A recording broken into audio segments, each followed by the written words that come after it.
El interinato de Adolfo de la Huerta resultó ser un breve pero muy eficaz paréntesis de paz.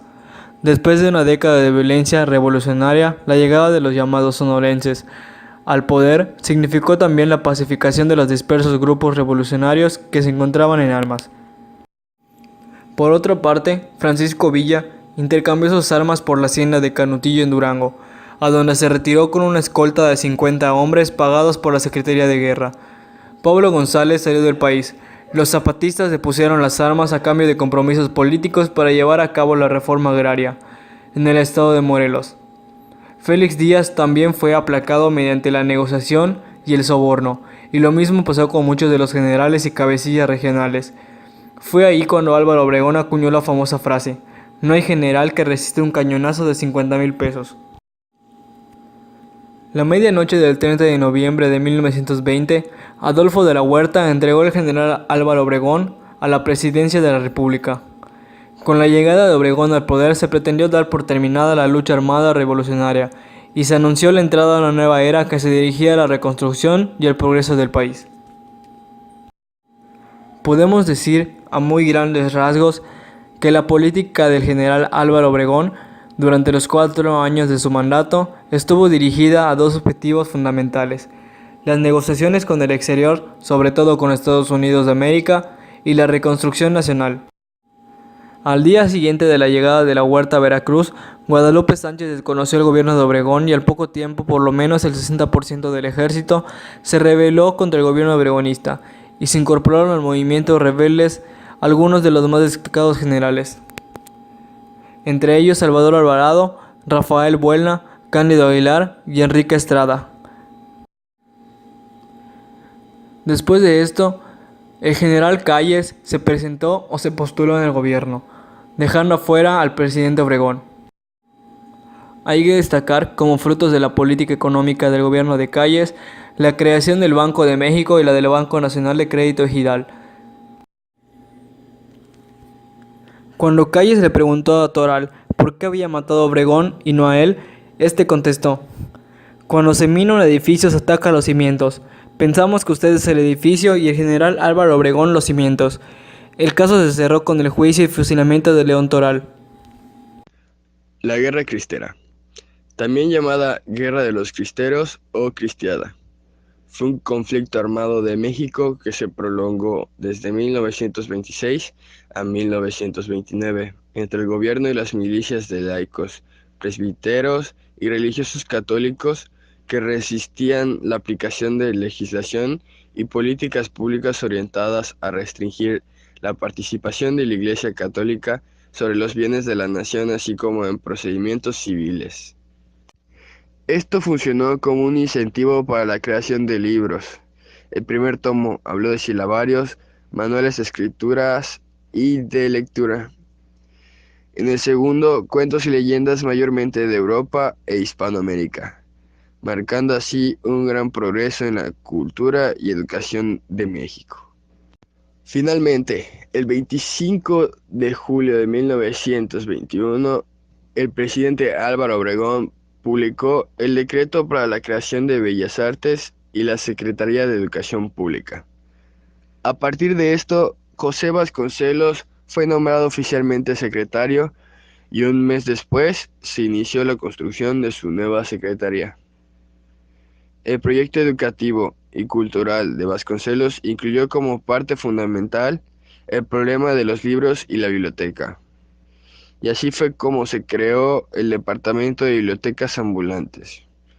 Para Vasconcelos, los libros serían el vehículo para alcanzar la cultura y la civilización mexicana.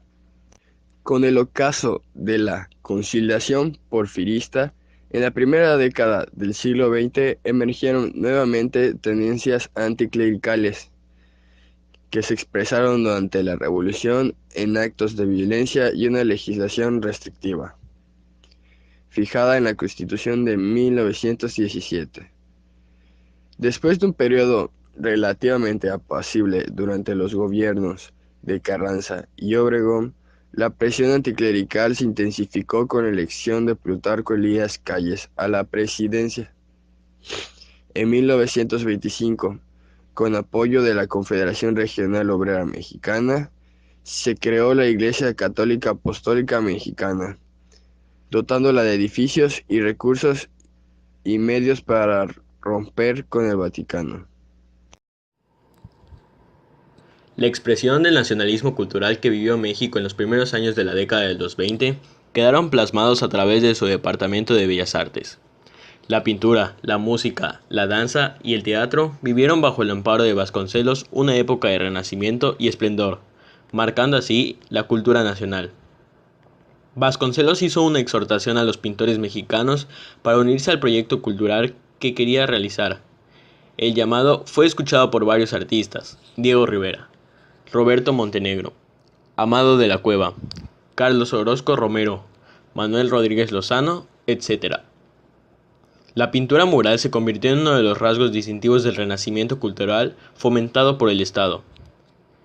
En 1922 se pintó en la Ciudad de México el primer mural, llamado La Creación, elaborada por Diego Rivera con la colaboración de Charlotte Leal y Javier Guerrero. Sin embargo, la opinión pública no los trató muy bien. El muralismo era considerado por muchos como feo o de mal gusto. Para la década de los 30, el nacionalismo revolucionario logró llegar a su máxima expresión. Con el cardenismo se consolidó el desarrollo de una nueva cultura nacional que partía desde los valores y los ideales revolucionarios y que se apropiaba de la cultura popular. El Estado se convirtió desde ese momento en el principal contratante de los intelectuales. En esos años, Diego Rivera comenzó y dejó terminadas muchas secciones del Palacio Nacional, y Orozco realizó su trabajo en el Hospicio Cabañas en la ciudad de Guadalajara. El grabado con Carlos Alvarado y Leopoldo Méndez y la música con Manuel Ponce, Carlos Chávez y Julián Carrillo también llegaron a ser artes revolucionarios durante esta época. En 1928, el Sindicato de Músicos designó a Carlos Chávez director de la Orquesta Sinfónica Mexicana y simultáneamente fue nombrado director del Conservatorio Nacional. Él permaneció como director durante 21 años. En estos años, las publicaciones literarias y artísticas más importantes entre 1920 y 1940 son La Falange, publicada en 1922, Etnos, 1920 y Nuestro México, 1932. En la década de los 30, además, fue extremadamente prolífico en el ámbito de la literatura. Nuevas generaciones empezaron a ganar fama. El grupo de las revistas Taller Poético y Taller hicieron que sobresalieran personas como Efraín Huerta, Octavio Paz, Neftalí Beltrán y Vicente Magdaleno. Muchos historiadores han coincidido en calificar los últimos años de 1920 y los primeros de 1930 como la era de Maximato. En otras palabras, los años del jefe máximo. Plutarco Elías Calles.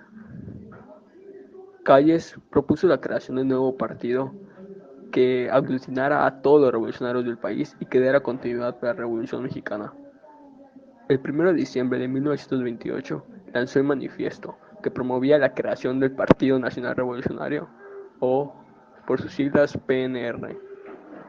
En la toma de poder de Portesil, él aclaró que como solo estaría en el poder por 14 meses, se enfocaría únicamente en resolver los problemas de las masas de trabajadores. Su corto gobierno fue caracterizado por el impulso al reparto de tierras y tratar de defender a los trabajadores.